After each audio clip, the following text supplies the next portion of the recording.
O último episódio do Tudo Conectado repercutiu bastante, então a gente decidiu se aprofundar ainda mais nesse tema, que ainda gera muita conversa.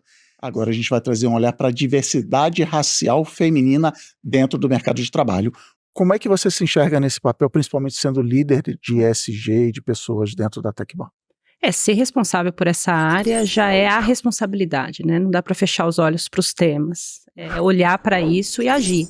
Quando as mulheres entraram no mercado de trabalho, quando você olha para mulheres negras, elas nunca saíram desse lugar. Pode não ter sido do mercado, mas elas efetivamente nunca deixaram de trabalhar, né? Como a gente chegou até aqui, eu acho que as mulheres negras sempre estiveram aqui, né? O problema foi a visibilidade e o lugar em que essas mulheres tiveram.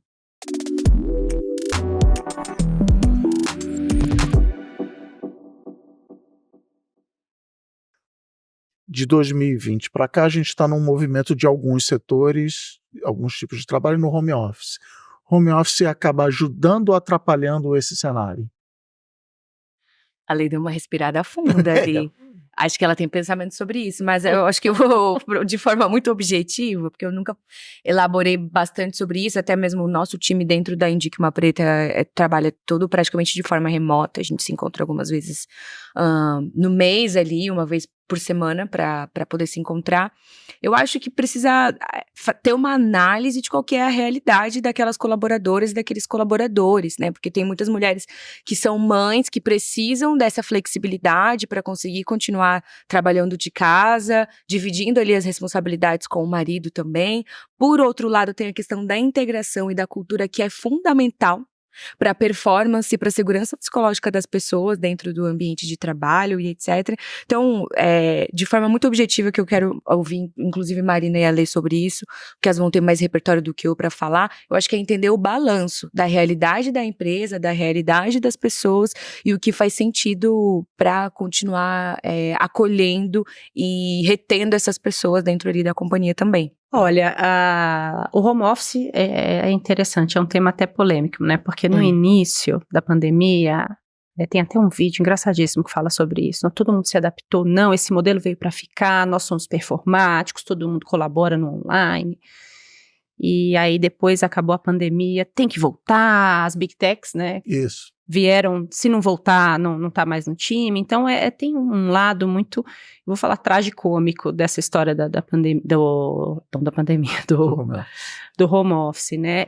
Eu gosto de tentar achar o equilíbrio dentro do possível, né? Então, os modelos híbridos eu acho que funcionam, mas a gente precisa entender as necessidades. Então, acho que o modelo híbrido é o que ajuda um pouco a entender essas necessidades e adequar. A gente teve situações, por exemplo, no início da pandemia, de pessoas do meu time, por exemplo, que a gente ofereceu o auxílio internet e tudo mais, mas as pessoas não ficavam confortáveis nas suas casas, porque o fundo às vezes estava descascando, aí veio o Teams e coloca os fundos, né? Então, assim, mas tinha pessoas que queriam ir para o escritório, por quê? Porque tinha barulho, porque não se sentia confortável, cada um tem uma necessidade, né? Então, eu não consigo te afirmar se eu acho que não tem resposta binária para isso. Eu estou gostando muito da abordagem das meninas em dizer, precisa entender e precisa perguntar.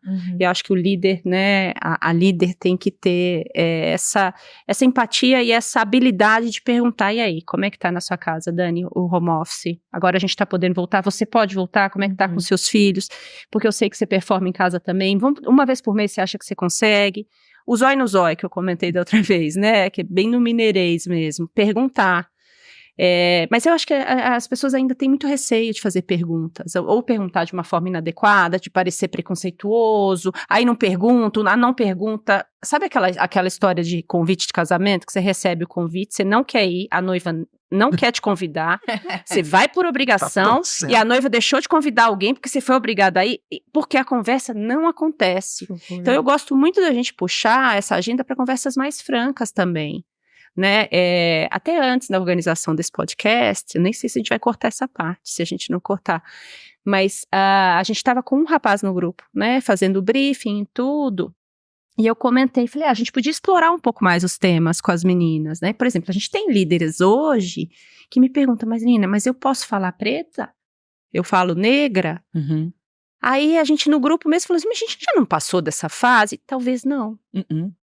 Então eu vou aproveitar aqui para sanar esse colega e falei, aí meninas, é preta ou é negra?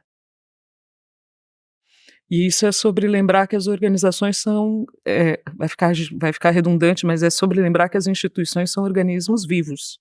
E se são organismos vivos e a gente vive num contexto de uma sociedade que ainda não está letrada e que tem muitas dificuldades, para além de entender que racismo é crime, mas para além disso, e pensando num capítulo depois disso, tem muitas dificuldades de conviver com o diferente, muitas dificuldades de conviver com a diversidade e entender que ser diferente não é ruim, é só entender que essa diferença vai trazer para a gente concretude e que vai trazer riqueza. E aí eu lembrei de uma coisa. Eu estava fazendo uma consultoria para uma organização, de novo, Milagre Sem Santo, que se eu contar o santo vai sair caro para mim. E aí, de repente, alguém diz assim, eu tenho uma colaboradora que não abre a câmera. E na cabeça da chefia, ela não abria a câmera por uma centena de coisas que nada tinham a ver com a realidade.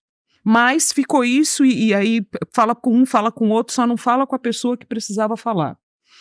E aí ela me contrata para conversar com a moça para entender por que é que ela não abre a câmera. E eu acho que tem uma coisa importante aí, né? Essa mulher era uma mulher negra e aí ela estava com medo de perguntar para ela por que ela não abria a câmera, porque ela achou que ela ia estar discriminando ela. Peraí. Esse lugar da discriminação também a gente precisa entender o que é. Quanto mais eu entendo o que é o processo de racialidade e o que pode ser discriminação e o que é não discriminação, a sua vida vai ficar mais fácil. Mas só para terminar com a conversa, por que a moça não abria a câmera? Porque ela morava numa casa de 2 cômodos, com 7 pessoas, 2 cachorros e o banheiro do lado de fora. Você queria que ela abrisse a câmera? Como? E aí essa conversa faz com que haja a pergunta para a moça se ela queria efetivamente trabalhar no escritório, que eles podiam subsidiar o recurso para ela poder desenvolver o trabalho dela, que estava difícil, para além da não abertura da câmera, porque ela não conseguia focar, porque ela não conseguia executar a atividade dela, e a gente estava falando de uma mulher negra, e a gente estava falando de uma mulher negra no último ano da faculdade, cuja aquele processo de avaliação não calibrado poderia gerar a contratação dela ou a não contratação. Eu acho que é isso, né? E trazer histórias como essa nas organizações, sem contar o santo, é uma forma de ilustrar de formas muito práticas, assim, cases assim, né? E não só através dos dados, não só através de um letramento mais acadêmico, né? Porque são casos assim, gente, é disso que a gente está falando, é de conversar, de ter um outro ser humano ali, com necessidades diversas. Até porque nas redes sociais, para não dar o santo nem de rede social, assim, nas redes sociais, tá tudo funcionando, tá tudo maravilhoso e tal, e é isso. Aí quando você ouve uma história dessa, você fala, então tá, então não só eu que tô tendo essa dificuldade aqui, eu preciso entender melhor, achei que é isso, as pessoas perderem o medo de conversar, né? Se as pessoas conversassem em todo problema, não tinha metade das séries de televisão, talvez todas as séries de televisão, né? E aí a gente conversou, fim da série e tá resolvido o problema, né? Então, assim, é sentar para conversar. Falando em sentar para conversar, Marina, você cuida de SG, você cuida da área de pessoas, e em cima disso que a gente está falando, como é que você faz essas áreas conversarem entre si, até de novo, para quem está vendo, para quem está ouvindo a gente, legal, vou usar isso aqui para fazer essa informação girar, para fazer essa conversa, como é que você incentiva isso no dia a dia? Olha, eu não estou nessa cadeira sozinha, né, então tem um time, até um time pouco diverso, tem muitas mulheres no meu time, mas é trazer o assunto nas possibilidades que se tem de conversas, principalmente com as lideranças, que é quem está recebendo, né, os times. Então, por estar com a área de recursos humanos e de ESG, eu acho que eu comentei isso um pouco no início também, trazer nos processos seletivos, fazer programas específicos. A gente está com programas voltados para a formação de mulheres em posições de vigilantes, de assistentes técnicas em campo, Potência nas Favelas, que é a 3ª edição, agora está focada 100% para mulheres, para desenvolvimento em tecnologia. Então, os programas ajudam muito, e agora, com certeza, nós terminando aqui, nós vamos conversar um pouco, né, no Indique Uma Preta, porque é um caminho, e o nome é muito, né, é muito atrativo para a gente trazer indicações também. Então, e toda oportunidade, que eu falo muito com o time, Cris, assim, e meninas, toda oportunidade que você tiver para conversar, aborde o assunto. Então, e não no sentido de militar, né, de militar sobre o tema, não é disso que a gente está falando. A gente está falando de trazer consciência, pílulas de consciência. Você está 8, 10 horas na sua jornada de trabalho, seja online, seja presencial.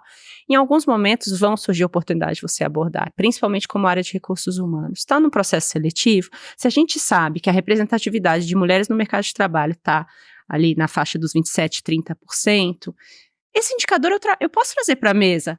Eu trago e falo, peraí, deixa eu dar uma olhada aqui, né, tá bom, vamos trazer mais mulheres? E dessas mulheres que a gente está trazendo, nós estamos trazendo mulheres pretas, né, e, o indicador está aí, né, e até mesmo, eu trato muito com o time também, e com alguns colegas, e né, geralmente com colegas homens, assim, né, acho que eu não sou estatística, mas eu vou falar um pouquinho de Gauss, da curva. Quando a gente está falando de diversidade, de equidade, você tem uma turma ali que é entusiasta do tema e que vai fazer de qualquer forma. Você pode falar qualquer coisa que a pessoa vai fazer, ela é entusiasta.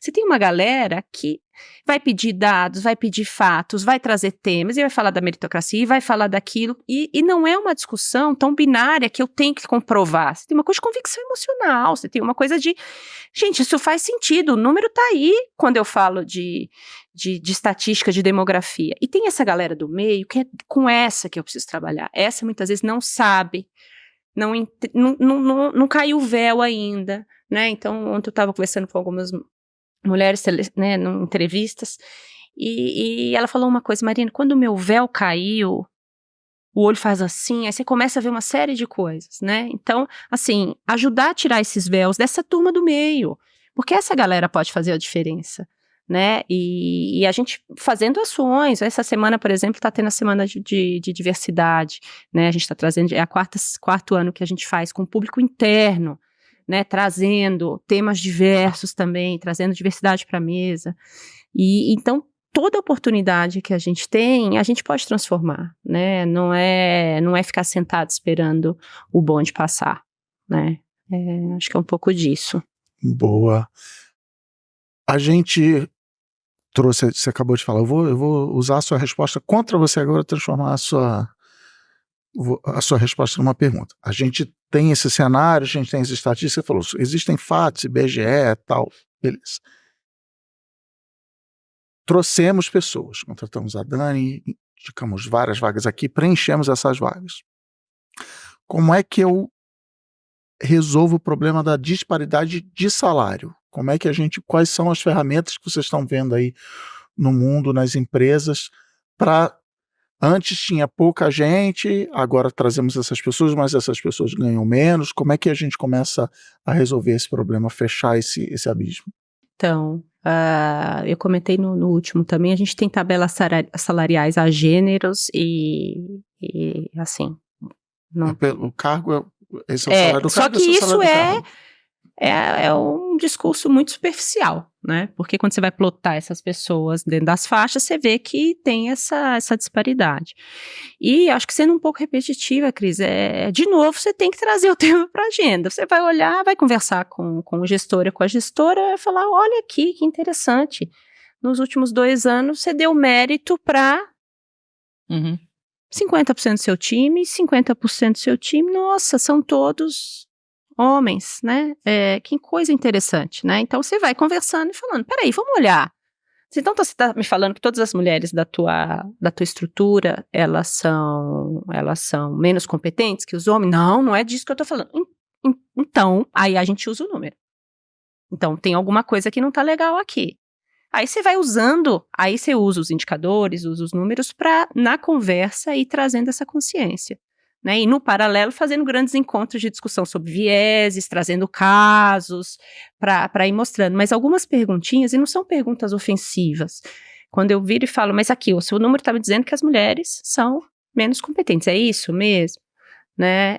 Então, é isso, e aí a gente trazer a questão das mulheres pretas, trazer a questão racial de homens e mulheres também, porque a gente não fez podcast sobre a questão só racial, a gente está trazendo um tema super complexo, né, que ser mulher que já não é brincadeira no mundo corporativo, e ser uma mulher preta é mais difícil ainda, né? E quanto mais a gente vai trazendo, mais as pessoas vão entendendo que isso é equidade, isso é ambiente saudável, isso é ambiente diverso, todo mundo tem a sua chance de performar. Aí depois eu vou começar a discutir outras coisas, espero eu, né? Mas na perspectiva de remuneração, acho que os argumentos são os mesmos. E tem uma lei agora respaldando, né? A questão da equidade de gênero. Isso ajuda muito também.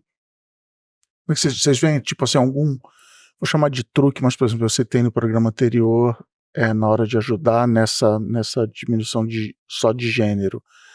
Licença paternidade ser do mesmo, duração da licença maternidade, não vai resolver o problema, mas é uma ferramentazinha que você coloca na mesa para tentar.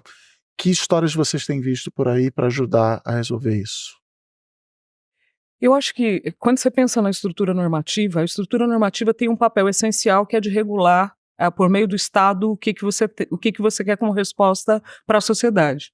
Né? Então, eu acho que quando você pensa na estrutura normativa, sei lá, que você pensa na licença maternidade para poder equilibrar esse desafio que é achar que filho é responsabilidade da mulher e que não é responsabilidade da família. Porque se fosse responsabilidade da família, e esse é um dos eixos que você trabalha a partir da perspectiva da licença parental, então a licença que pode ser gozada pelo homem e pela mulher, ultrapassado esse limite de tempo, que é para que o corpo se reestruture, seria um mecanismo. Mas eu acho que quando a gente fala de diferença salarial, a gente também está falando de um processo que é um processo de transparência, um processo de consciência, um processo de colocar sobre a mesa para que toda a estrutura entenda que isso é um valor para a organização e que a gente não vai admitir que ninguém seja tratado de maneira diferente se eu estou falando de igual cargo e função, ou seja, que o conjunto de atribuições que pertencem àquela pessoa, ele é igual e ele é desempenhado de maneira igual ou às vezes superior, porque quando você olha, por exemplo, para mulheres, ou quando você olha para mulheres e você olha para mulheres negras, em especial mulheres negras, você tem no processo, que é o processo de avaliação, no processo de promoção, no processo de contratação, quer dizer, essa desigualdade ela pode ser provocada em diversos tempos e espaços do caminho. Às vezes você está contratando uma pessoa para exercer o mesmo cargo e a mesma função e você tem uma diferença como tem aqui os meus dedos. Por quê? Porque no final das contas, um viés consciente ou inconsciente diz que aquele trabalho é um trabalho de menor valor. Então, você tem um movimento que precisa ser feito para que a pessoa entenda que, para além daquilo que está estruturado na norma, então a gente tem essa lei que trata da questão de igualdade salarial, mas para além disso, você já tinha a Constituição Federal falando que pessoas, que não há que se falar de discriminação de gêneros, gênero, raça ou religião para o mercado de trabalho, se trabalhos de igual valor deve receber de maneira igualitária. Você tem a própria OIT com tratados que nós somos signatários e que deveriam ser cumpridos. E hoje eu acho que a Marina trouxe uma coisa muito bacana, que o ESG, e especialmente o social do ESG, e aí lembrando que ele não está no meio à toa, né, ele tem um papel primordial ali no equilíbrio entre a questão da própria governança e olhando para essa questão do ambiental. O ESG ele é uma excelente ferramenta para você atingir as pessoas cuja sensibilidade não necessariamente está à flor da pele. Né? Porque aí você junta todos os instrumentos normativos que já estavam presentes e que já estavam disponíveis e que a gente não materializa, porque não é sobre a ausência de norma, é sobre a ausência de materialização da estrutura dessa norma, que foi essa própria sociedade que pensou ela, porque afinal de contas é a resposta às necessidades da sociedade, e é sobre você mostrar por meio de uma conjuntura que se você quiser garantir esse equilíbrio, e se você quiser continuar dando respostas, e se você quiser continuar viável para esse mercado, você vai ter que mudar a sua conduta. E que não necessariamente o que te trouxe até aqui vai ser o que vai garantir o seu sucesso e o seu futuro daqui para frente. Então são organizações que precisam se olhar de frente e eu acho que o ESG, Marina, dá uma força para a gente no momento de dizer que existem ODSs, Sim. No momento de dizer que existem princípios de trabalho decente que devem ser respeitados, no momento de dizer que existe uma estrutura normativa, mas que existe um mercado dizendo assim, pois é, a gente vai ter que mudar a forma como a gente faz as coisas. E aqui estão os instrumentos, todos eles reunidos. Às vezes a pessoa pergunta assim, mas e o social? Se a gente regulamentar, vai engessar? Vai engessar o quê? Já está tudo regulamentado. A gente regulamenta, inclusive, inteligência artificial. A gente olha para o tratamento de dados. A gente olha para o direito do consumidor. Está tudo regulamentado. A diferença é que o ESG colocou isso de uma maneira que é uma maneira equilibrada e dizendo que é isso aí. A gente precisa mudar, porque o que te trouxe até aqui não necessariamente é o que vai te conduzir com o mesmo sucesso daqui para frente. Isso vale para o conselho, isso vale para a alta liderança, isso vale para a liderança intermediária, isso vale para a liderança que não ostenta o crachá, mas que é ela que está lá no café, ditando como é que a gente vai se comportar e de que forma que a cultura vai conduzir as coisas. É isso aí. Me ocorreu uma coisa agora, eu falo que quando a gente trazer a diversidade, trazer a equidade para a mesa, ela vai na dor, no amor ou na vergonha. Agora eu vou incluir mais uma coisa, no amor, na dor, na vergonha e no compliance. Você que sabe. De uma forma ou de outra vai ter que ter. Você que sabe. Eu percebo que essas práticas de ESG também bem institucionalizadas dentro das empresas, elas têm um papel fundamental de também trazer o letramento racial como forma constante na vida dessas lideranças, para que elas se percebam como pessoas que perpetuam privilégios também.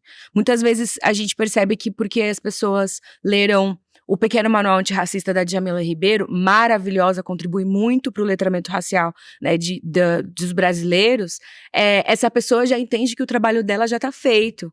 Mas aí quando eu escuto relatos aqui, como o que a Alessandra trouxe, que a pessoa não consegue conversar com a liderada dela, como essa pessoa entende que ela está apta para fazer uma avaliação? Né? Então, se essa pessoa não entende que o letramento racial faz parte do trabalho dela, né? Se entender como uma pessoa que performa racismo, que perpetua privilégios, ter essa tomada de consciência como parte do trabalho dela também, enquanto essas lideranças não entenderem esse papel estratégico na vida delas, né? Do ESG, do letramento racial, da jornada de desenvolvimento enquanto liderança, a gente vai continuar com essas disparidades aí absurdas, mesmo tendo todas essas institucionalizações postas aí na mesa, tendo todos os tipos de lei, todos os tipos de tratado, porque a gente ainda está falando de seres humanos. Sim. E como é que eu mudo essa proporção também nas lideranças? Como é que eu indico uma liderança para até resolver esse cenário de liderança que você acabou de falar, de perpetua? Quais são as técnicas que, de novo, vocês estão vendo nas empresas para melhorar esse percentual que legal, não, contratei, tá aqui, legal, dentro da minha empresa, mas você vai subindo no organograma, todo mundo começa a ter a mesma cara e os mesmos sobrenomes. Como é que a gente também atua nessa camada de liderança? Acho que a perspectiva é acelerar a prontidão, né, para que aquela desculpa de eu não tenho gente pronta, ela seja só uma falácia. Né? Então, acelerar o desenvolvimento dessas mulheres, né? Com mentorias internas, com formação, capacitação para lideranças, mesmo ainda não sendo líderes, mas já tomando pé ali de como e formando um grande pool de mulheres prontas para assumir essas posições. Aí, quando as posições aparecem, né, seja por um turnover, seja por uma nova vaga que se abra, você tem para que, pelo menos, essa desculpa não exista. Né? Não tem. Vem aqui que nós vamos conversar que tem. Se você não quer, aí é outra conversa que nós vamos ter, e ela não vai ser tão agradável. Porém, sim, tem. Então, acho que as organizações têm e eu estou falando aqui, de novo, né, de um recorte de uma organização estruturada, que tem ESG, tem RH, mas a gente tá falando, o Brasil não é só isso, pelo contrário, né? Nós estamos falando de mercados informais e que tem as líderes ali também exercendo seus papéis no mercado informal, né? Eu não tenho hoje como falar desse lugar, mas como uma organização na posição que eu estou atualmente, eu acho que tem muito que pode ser feito. E acho que um dos principais pontos é acelerar através da educação. Desenvolvendo eu adorei quando você trouxe essas sementes mesmo do empreendedorismo e da execução, da ação, que é uma coisa muito da mulher, né, aflorar isso, deixar, sabe, para vir, e eu gosto de falar que às vezes a pessoa está brilhando tanto na cadeira que não tem como não olhar e dar uma posição para ela, e a gente pode acelerar isso internamente. Eu vejo com muito bons olhos a mentoria interna, Gosto de falar também que uma mulher que sobe, ela tem mais responsabilidade de trazer outras com ela. Então, às vezes a gente acha que não tem muito a dizer, até para ser mentora, tem muito a dizer, porque tem mulheres que a gente pode cortar alguns caminhos de mulheres que, coisas que a gente passou, né, aí vocês passaram, para que elas também não passem por isso. A gente já corta o caminho, dando ali o caminho das pedras, né, para que elas já possam partir de outro patamar para competir nesse mercado, para trazer o seu borogodó para as organizações, porque vai e faz muita diferença a gente trazer essa diversidade para a mesa. Sim, eu sou sempre a favor do desenvolvimento das colaboradoras que já estão dentro das empresas, mas eu acho que outro ponto fundamental também são os processos intencionais de recrutamento e seleção. Então, vagas exclusivas para pessoas negras, se precisar, flexibilidade nas habilidades, né? Lembrando que eu não estou falando de baixar a régua, contratar pessoas negras não é baixar a régua, mas entender ali quais habilidades estão colocadas na mesa. Precisa do inglês fluente para amanhã? Ou a gente consegue uma pessoa com inglês avançado enquanto ela vai treinando e fazendo cursos intensivos de inglês, né? Nossa, essa do inglês é a primeira carta. Inglês, aí eu falei...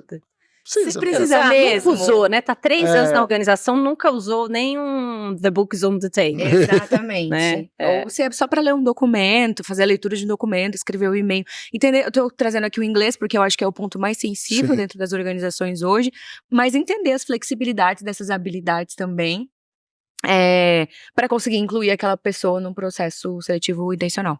Tem também, eu já vi, no processo seletivo tem a lista de faculdades, só aceitamos com dessa certeza, faculdade é um clássico aqui. também. Que A nada gente mais acha serve... que isso está mudando já, né? Não é possível que ainda tenho tá muitas muito empresas que ainda a tal da pedem. faculdade primeira linha, Tem muitas empresas que ainda que ainda pede que nada mais é do que perpetuação de privilégio mesmo, racismo, muitas das vezes. E essas são barreiras, eu acho que são barreiras que estão à mão, né? São as barreiras que estão à mão de quem quer criar a limitação ou de quem quer criar algum tipo de contratempo ou de discriminação pura para que não aconteça. E eu acho que na linha da Marina, quando ela fala de mentoria, eu acho que uma estratégia, quando a gente está conversando aqui com o público, que talvez parte sejam de empresários e empresárias, empreendedores e empreendedoras, eu acho que é lembrar que mentoria, você pode fazer mentoria normal e você pode aproveitar para fazer mentoria reversa, porque permite ao outro fazer uma troca com o mundo que ele desconhece ou que ela desconhece, mas que pode ter muito a oferecer, que a gente precisa lembrar que ninguém chega de mala vazia. Exato. O conteúdo da minha mala pode ser diferente da mala da Dani, e será que é diferente, apesar da gente carregar várias peças iguais aí, mas é isso. Mas que vai ser diferente da mala da Marina, ainda que tenha coincidências, porque somos mulheres, mas cada mala é uma mala e o conteúdo de cada mala ele pode fazer a diferença dentro do espaço e fará, se você acreditar nisso. Então eu acho que é entender que ninguém chega de mala vazia e que nesse processo, que é o processo de troca, isso pode ser primordial. E aí eu queria só completar com uma questão em relação a quem mais emprega no Brasil. Quem mais emprega no Brasil, no final das contas, é o microempresário ou o empresário de pequeno porte e, em grande proporção, microempresários. E a gente tem dados estatísticos que tratam disso. E aí a gente fica pensando, poxa, na preocupação com o cotidiano, como é que a pessoa vai se preocupar com isso?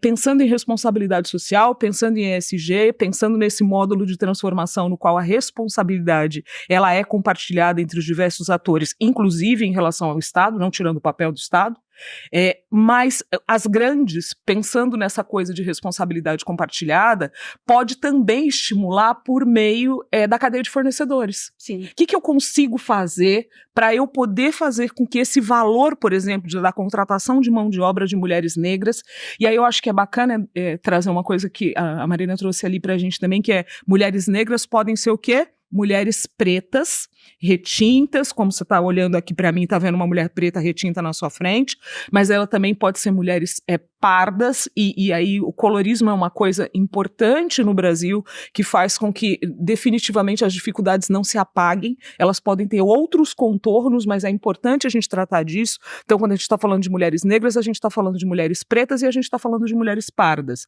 e de um conjunto de dificuldades que vai afetar a vida dessas mulheres, e que talvez vezes, quem mais emprega não necessariamente sabe disso, mas pode saber disso, inclusive por meio das grandes organizações que têm mais recursos econômicos, recursos humanos, para poder afetar, por meio da cadeia de fornecedores, esse processo de mudança. Então, a gente consegue trabalhar a responsabilidade social e continuar regerando valor a partir de decisões que sejam tomadas de maneira mais consciente. Excelente ponto para a gente pegar a cadeia de fornecedores, porque faz parte também do ESG, né, eu conheço seu parceiro dos programas de integridade, sim, né, você olhar e falar, deixa eu ver quantas líderes você tem mulheres, né, quantas líderes mulheres pretas, pardas, negras, retintas. Tem os donos negros, né? Exato. A gente tem muita influência nas empresas que a gente está. A gente sempre termina o programa aqui, a última pergunta. Me senti o Jô Soares agora. A gente sempre faz o exercício de futurologia, né? Todo assunto que a gente comenta aqui, como é que vocês veem daqui 10 anos nesse mercado? E eu sei que esse exercício é difícil de responder, principalmente nesse tema aqui, mas vocês trabalham para que daqui 10 anos o Indique uma Preta não precise existir, a gente não precise ter comitês e cargos de diversidade, equipes de diversidade. Como é que vocês veem essa jornada de vocês pelos próximos 10 anos? Cara, eu acho que não. Eu acho que eu não trabalho, assim, para que um dia Indique uma Preta deixe de existir, porque eu acho que se eu pensar dessa forma, eu vou partir da premissa de que a única coisa que as pessoas negras têm a trazer para a mesa é o racismo. E não é isso. A gente existe hoje para resolver um problema que é grande, que é estrutural, que existe desde que o Brasil é Brasil. Mas eu acho que os desafios eles vão mudando ao longo do caminho e eu quero que essa conversa se qualifique. Eu quero que a gente comece a falar de ancestralidade, de criatividade, do aporte intelectual que essas mulheres conseguem trazer para a mesa, que pessoas negras conseguem trazer para a mesa, que a gente fale de equidade de uma forma mais ampla e que tudo bem, eu acho que a gente pode e deve acreditar que o racismo vai acabar, que injustiças vão acabar, embora a gente tenha dados aí de que vai demorar 150, 200 anos, né? Senão, acho que a gente não levantava da mesa, se a gente não acreditasse que a gente pudesse transformar alguma coisa nesse sentido. Mas como é que a gente consegue ampliar a resolução de problemas para outros lugares e outros níveis também?